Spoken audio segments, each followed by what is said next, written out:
In part 3, we talked about improvement and the quality improvement model fit for our industry. And we promised to brief you about quality concept evolution in the light of the world industrial revolutions from 1 to 4.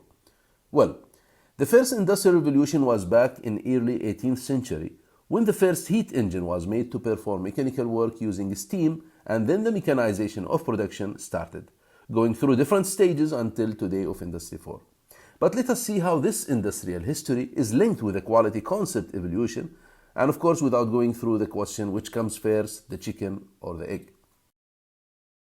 The second industrial revolution came after the discovery of electricity, and the first assembly line production was done by Henry Ford in the 19th century. So in 1913, Henry Ford decided that instead of one station assembled an entire automobile by a very skillful team, he will make the first production line where the vehicles were produced in partial steps on a conveyor belt with faster mass production and with lower cost. Ford was focused on three basic ideas: single standardized product, dedicated production line equipment, and introduction of almost unskilled line workers performing repeated tasks many times each hour. So basically, standardizing product and processes to produce the product to achieve consistency with a lower cost. The third industrial revolution began in the 70s of the 20th century with partial automation through PLCs and computers until almost reaching full automation with very limited human assistance using robots. Now, the today Industry 4 headlines are smart technology, Internet of Things, cyber system, big data, artificial intelligence, advanced robotics, and machine-to-machine communication, including self-monitoring without the need of a human intervention.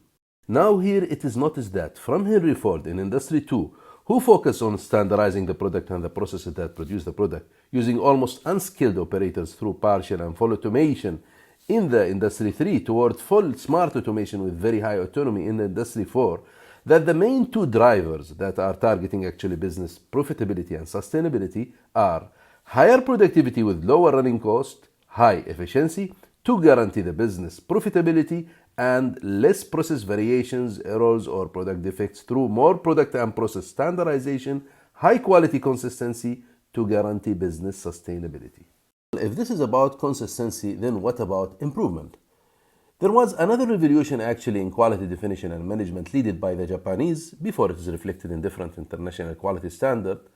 And the story of this parallel revolution, we can claim that it was initiated mainly by two American teachers who were brought to help Japan's post-war recovery, Dr. Joseph Joran and Dr. Edward Deming, who taught the principles of total quality management and continuous improvement, which were further developed and contributed by Japanese pioneers like Dr. Ishikawa and others following this continuous improvement path with the following interesting conceptual conclusion, stating that people work most effectively when they are given the knowledge and authority to identify and implement improvements rather than being expected to work to methods dictated by management.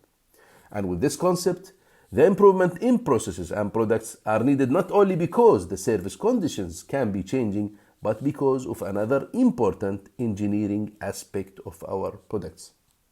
Well, to understand this, let's agree that all quality controls, inspections, testing that are done in a production line prior to releasing a product to customer are to assure consistent compliance with certain requirements at a certain level of confidence. We will talk about this later. And that will mainly guarantee the product quality at the end of production line from inspection and testing point of view mainly. However, and as mentioned in part 1, quality is fitness for service, which is fitness for use over time. And hence, what we really need to guarantee the same level of product quality when product used over a period of time in the intended service, or in simple words, to guarantee the survival of the product without failures in the intended service over time, which is called technically reliability. And this is what we are going to explain in this part of the quality series. Product reliability and durability without failures in many industry sectors is one top priority for both manufacturers and customers due to the critical nature of consequences of failures that can be so catastrophic. Examples are nuclear industry, where no one can forget the biggest nuclear disaster in the history of the planet, Chernobyl, 1986.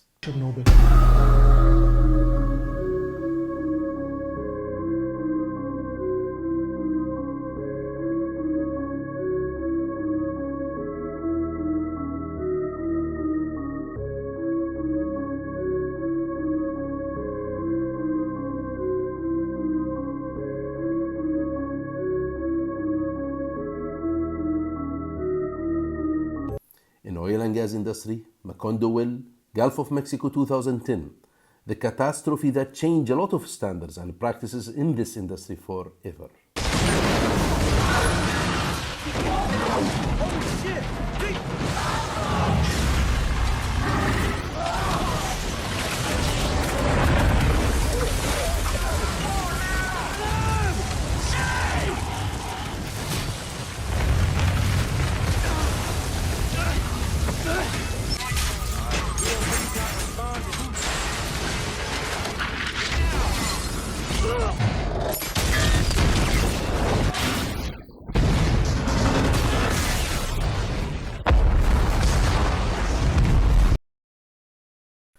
And other disasters, unfortunately, in aerospace, automobile, and many other industries. So what is reliability? It is the probability that an item will perform a required function without a failure under stated conditions or for a stated period of time, and for repairable items it can be expressed as number of failures over a period of time. And durability is a particular aspect of reliability related to the ability of an item to withstand the effect of time-dependent mechanisms of failures, or distance traveled, or operating cycle like fatigue, creep, wear, corrosion, and many other life-limiting factors and mechanism of failure. Now, as a minimum, for engineers to improve reliability in the three stages in design, in production control, and in service, they need to understand and anticipate possible causes of failures and to have the knowledge on how to prevent them from both design and service point of view. Statistical methods can also be used to quantify reliability, but since reliability by definition is involving high level of uncertainty, these methods have least priority compared with practical engineering focusing on determining problems and their solutions. Noting that most of the big engineering catastrophes happened only once. Now, since knowing the potential causes of failures is fundamental to prevent them, let us see the most top general causes of engineering products failure. First, design might be inherently incapable.